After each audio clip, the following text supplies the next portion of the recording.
When it comes to space, China and the U.S. have mostly kept their distance, but at least one Chinese official is hoping to break the ice by suggesting the two nations cooperate on future space endeavors. The U.S. State Department recently hosted the International Space Exploration Forum, which brought together officials from 30 countries, including China, to discuss the future of space exploration. China's inclusion on the guest list was praised by Xu Dazhe, the newly appointed head of China's space agency.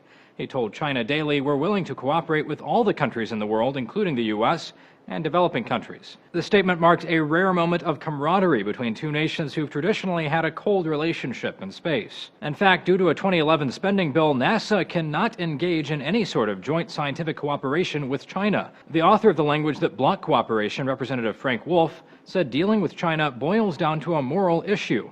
"Would you have a bilateral program with Stalin?" he asked. U.S. opposition also played a factor in China's exclusion from the construction and operation of the International Space Station. China launched its own space station, the Tiangong-1, in 2011, and aims to send up another station by 2024. Despite isolation from the U.S., China's space program has continued to steadily advance, recently hitting several high-profile milestones.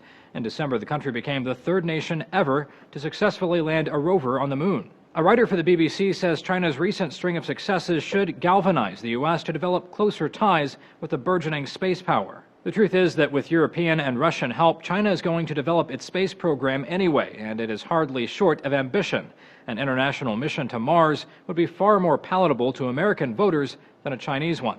One NASA consultant at Thursday's forum suggested China might be invited to join the ISS mission within the next few years, along with Turkey, Nigeria, and Saudi Arabia. For Newsy, I'm Zach Toombs.